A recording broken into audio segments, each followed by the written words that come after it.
Maintenant, pour des raisons de précision, je reviens pour décrire un peu la situation du démon dans ces différentes entités.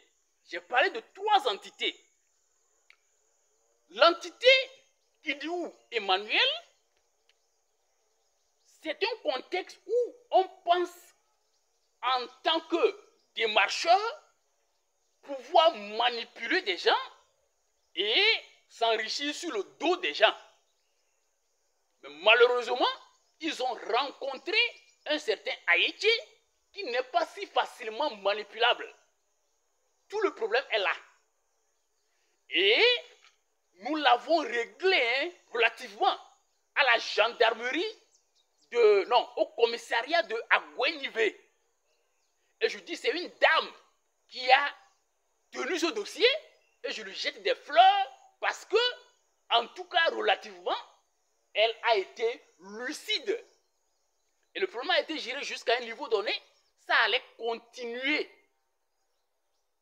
Donc le jour où on s'était retrouvé là avec le client, c'était M. Kidou qui était là, M. Emmanuel étant au Ghana, bon, nous avons pu récupérer 1,3 million, je crois. Comme je le dis, je n'ai pas les chiffres en tête parce que ma tête est surchauffée. Ma tête est surchauffée. Je n'ai pas les éléments en tête, mais c'est quelque chose de 1,3 million qu'on a pu avoir ce jour-là. Et il restait encore quelque chose de 1,2 million ou 300, je ne sais plus, en tout cas au-delà de 1 million à récupérer là. Et il essayait de tenir qu'il n'aura plus à payer.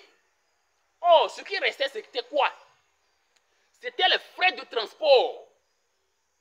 C'était les frais les frais de route, voilà, les frais de route. C'est différent de frais de transport. Frais de transport, c'est le chauffeur. Mais les frais de route, c'est tout ce qui est soldats sur la route, tout ce qui est douane, un peu partout. Des conneries, je l'appelle comme ça, parce que c'est des faux frais. C'est des frais qu'on ne peut même pas justifier de façon stricte parce que c'est des gens qui ne donnent pas de reçu. Donc c'est des frais en réalité du vol par des acteurs du public, par des acteurs de l'administration publique, par les acteurs qui sont censés en réalité nous protéger, nous faciliter la tâche, mais qui nous rendent la vie difficile. Je ne vais pas trop aller dans les détails, parce que qu'on le veuille ou pas, c'est ça pour le moment. Et tant que ça n'a pas encore changé, on est obligé de supporter. Alors, tu m'as dit que tu viendras prendre un produit. D'accord? Le moment venu, tu me dis, tu n'es plus en mesure de venir chercher, donc de t'amener le produit et que tu vas supporter les frais. Et je t'apporte le produit, alors tu me paies comment? Tu me paies sur le prix convenu à la base où tu allais venir chercher et tu paies tout ce qui a concerné le transport. Oui ou non? Voilà. Maintenant, tu paies le prix de convenu au départ à la base, quand tu allais venir chercher, tu paies le prix du chauffeur, comme si le chauffeur quitte, il n'y a rien sur le chemin, et il saute en l'air, il atterrit. Non, non, il y a le chauffeur, il y a le convoyeur qui a suivi le produit, et ces gens-là doivent être payés. Deuxième élément, on parle de question de poids.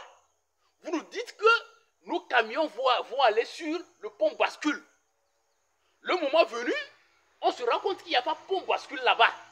Et on demande à ce que l'on accompagne la voiture jusqu'à destination. Vous faites façon et vous partez avec le produit sans que nous accompagnions le produit vers l'usine du côté du Ghana. Et après, vous revenez pour nous communiquer un montant bizarre. Non. Et par rapport à ça précisément, il y a ce qui reste actuellement, c'est un cas. C'est un cas d'un monsieur qui est de Unabe. Ceux qui sont dans Wawa vont connaître le village qu'on appelle Unabe. Donc c'est un certain monsieur, ce monsieur-là même a déjà amené la situation à la gendarmerie de Oku. Et ils m'ont interpellé plusieurs fois par rapport à ça déjà. Et je le dis ici. Je le dis ici. Alors, le monsieur a pesé son produit. Et c'est le seul camion qui a pris. C'est un seul camion a pris tout son produit.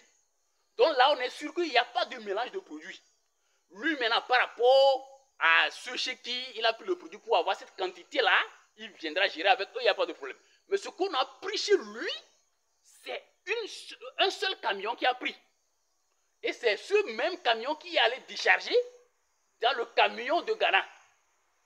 Et donc la quantité, il n'y a aucune raison pour qu'il y ait de la salade. Donc la quantité du monsieur doit être payée en totalité comme telle. Nous n'avons même pas à faire des gymnastiques autour. Voilà. Maintenant, on nous parle d'un manque. D'un manque.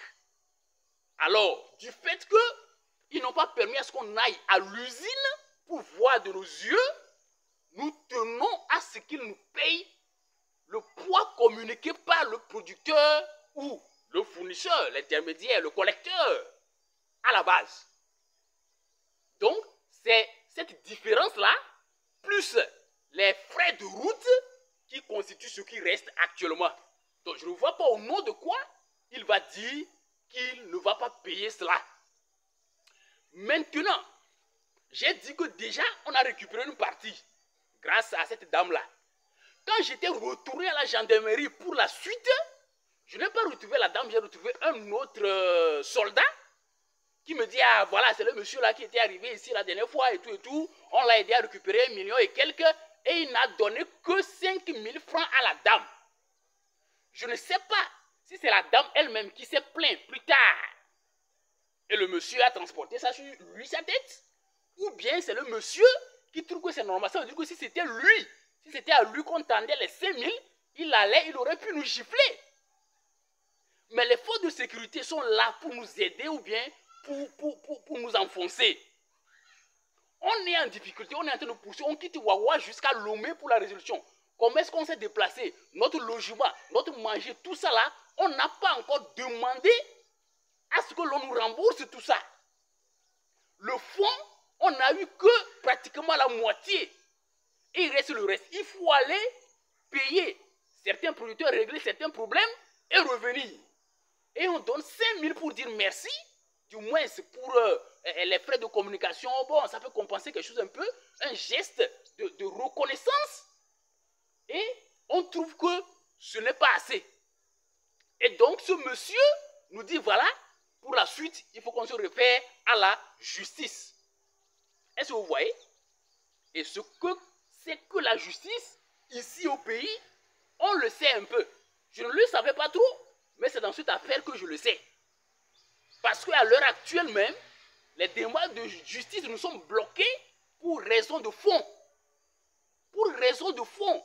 Celui qui est piétiné, celui qui n'a pas de moyens, parce que ses moyens sont bloqués quelque part, il doit aller encore chercher des centaines, plusieurs centaines de mille pour venir avant de trouver des cabinets qui vont le représenter en tant qu'avocat parce que la loi exige que ce soit un avocat qui représente une société en justice. Vous trouvez que c'est dans cette logique-là, l'on peut s'en sortir? Quand on parle d'appauvrissement, monsieur Guy, vous avez raison. Guy du Sénégal, Guy Marius, je vous jette des fleurs. On est dans un système où on appauvrit de plus en plus le pauvre. La structuration sociale est telle que, au lieu de faciliter la vie aux pauvres, on lui met dans une situation pour l'appauvrir davantage. Et après, on lui fait croire que voilà, on l'aide. Il y a tel projet, pour faire quoi? Pour faire ci. Vraiment, c'est déplorable. C'est déplorable. C'est donc la situation numéro 1. Et situation numéro 2 dans la chronologie que je l'ai présentée. Autrement dit, situation Gidiou Emmanuel, qui a été traité en partie au commissariat de Agoué Nivé. Voilà ce cas.